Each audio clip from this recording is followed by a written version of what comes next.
வந்தனம், நமஸ்தே, நமஸ்கார். நான் உங்கள் கின்னஸ் பாபு கணேஷ் பேசுகிறேன். இந்த இந்து ஃபிலிம்ஸ் IFTV நேயர்களுக்கு வணக்கம். இந்த 2025 நிறைய கலைஞர்களை இழக்கிற அளவுக்கு ஒரு சோகமான ஒரு வருடமாக மாறிட்டு.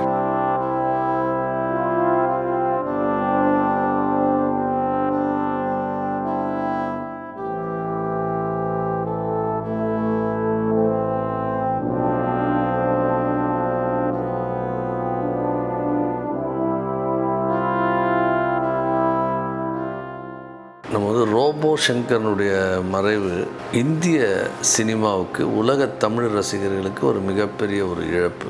ஒரு ஆயிரக்கணக்கான நடிகர்கள் காமெடியில் இருக்காங்க, வந்தாங்க, கலக்கினாங்க, இன்னும் நம்ம நினைவில் இருந்துக்கிட்டே இருப்பாங்க. நம்ம குழந்தையிலேருந்து பார்க்குற சுருளிராஜன் சார், நாகேஷ் சார், விவேக், வடிவேலு, இந்த வரிசையில் ரோபோ சங்கர் ஒரு மேடையில் இருந்து திரையுலகத்துக்கு மேடையில் அவர் ஆடுற அந்த ரோபோ டான்ஸ் இந்த ஆடி மாதத்தில் எவ்வளோ லட்சக்கணக்கான ஜனங்கள் இருந்தாலும் அந்த டான்ஸ் அந்த நிகழ்ச்சியை ஒரு வெற்றிகரமான நிகழ்ச்சியாக மாற்றிடும். லைட் மியூசிக்கில் அப்படி இப்படி குறைகள் இருந்தால் கூட ரோபோ என்ட்ரான உடனே அது பெரிய சக்ஸஸ்ஃபுல் ப்ரோக்ராம் ஆகிடும். அப்படி தான் எனக்கு பழக்கம். நிறைய என்னுடைய மேடை கச்சேரிகளில் ரோபோ சங்கர் சக்ஸஸ் கொடுத்துருக்காரு. நம்ம நிகழ்ச்சியை அப்படி தூக்கி நிறுத்திடுவார். ஆயிரக்கணக்கான நிகழ்ச்சிகள் உலகம் முழுதும் பண்ணியிருக்கோம். அது ரோபோ சங்கர் வந்த நிகழ்ச்சிகள்லாம் பார்த்தா மாபெரும் வெற்றி அடைஞ்சிடும். அவர் தனியாகவும் வரமாட்டார். அவரை புக் பண்ணோம்னா, சார் இந்த 4 பேரை கூப்பிட்டு வர்றேன் சார், இவங்களுக்கு நம்ம யூஸ் பண்ணி ஒன்றும் பேமெண்ட் பிரச்சனை இல்லை சார்.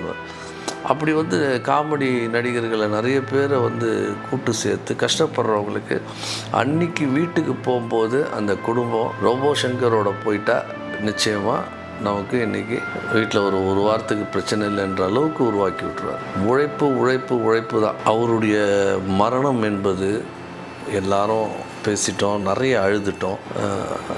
தமிழ் சினிமாவே அழுதுச்சு, இந்திய சினிமா. நான் ஃபார் எக்ஸாம்பிள் அன்றைக்கி பாம்பேலேருந்து ஒரு ப்ரொடியூசர் சொல்கிறார், பௌத் படா ஆர்டிஸ்ட் பௌத் அச்சா ஆத்மியானா, அதாவது அவ்வளோ நல்ல மனுஷனானேன்னு கேட்குறாங்க. ஆந்திராவில், ஹைதராபாத்தில், நம்ம ஆந்திரா கிளப்பில் ரோபோ சங்கருடைய மறைவுக்கு அஞ்சலி செலுத்தியிருக்காங்க. சரி, ஒரு மனிதன் பிறக்கும்போது எப்படி இருந்தான்றது ஒரு பிரச்சனை கிடையாது. அவன் இறக்கும்போது மாபெரும் சபையினில் நீ நடந்தால் உனக்கு மாலைகள் விழ வேண்டும், ஒரு மாசு குறையாத மன்னவன் என்று போற்றி புகழ வேண்டும். புரட்சி தலைவர் நடித்த இந்த பாடல் நம்மளால் மறக்க முடியாது. TMS அவர்கள் பாடின பாடல்.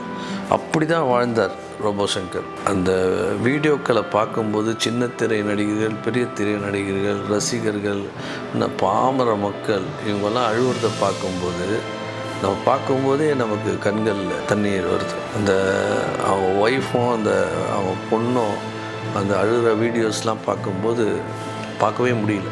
கல் நெஞ்சம் கூட தேம்பி தேம்பி அழுதும். அவருடைய உடம்பு, அந்த உடம்பு அப்படி ஃபிட்டாக வச்சுருப்பார். 2008 நடிகைன்ற ஒரு திரைப்படத்தில் அவர் ரோபோ டான்ஸ் ஆடி கொடுத்தார். அவர் எங்கே பார்த்தாலும் அவருடைய வளர்ச்சி, அந்த விஜய் டிவியால் அவர் பெரிய ஸ்டாராக வளர்ந்ததுக்கப்புறம் கூட அதே சிம்பிளாக அவர் ஏதாவது ஒரு சின்ன நண்பர்களுடைய ஒரு பார்ட்டிக்கு கூப்பிட்டா கூட, ஃபார் எக்ஸாம்பிள் தாம்சன் இன்ஸ்பெக்டர் ஒருத்தர் இருக்கார், எங்களுக்கெல்லாம் காமன் நண்பர். அவருடைய பிறந்த நாளாக இருக்கட்டும், எதுவாக இருக்கட்டும், அவர் ஃபேமிலியோடு வருவார். அப்படி சந்தோஷப்படுத்துவார். ரொம்ப ஜாலியாக இருப்பார். எல்லாரும் சொல்கிறாங்க அவர் அதிகமாக ட்ரிங்க் குடிச்சிட்டாரு. எனக்கு பார்த்தா அவர் அப்படி அவர் ஒரு எனக்கு அவர் ரொம்ப நல்லா இருந்த காலகட்டத்தில் பல ஃபங்க்ஷனில், பார்ட்டியில் நாங்கள் கூட இருந்திருக்கோம். அவர் அந்தளவுக்கு அவ்வளோ இது பண்ணி சாப்பிட மாட்டார், டைல்யூட் பண்ணி தான் சாப்பிடுவார். ஆனால் ரோபோ சங்கர் அவர்களை பொறுத்த வரைக்கும் ஒரு சாப்பிட்டார்னா கரெக்டாக சாப்பிடுவார். பட் அந்த ஜாண்டீஸால் தான் இது ரிவர்ஸ் ஆகிடுச்சோன்ற ஒரு டவுட்டு தான் எங்களுக்கெல்லாம் இருக்குது. அவர் அவருக்கு இறப்பே கிடையாது.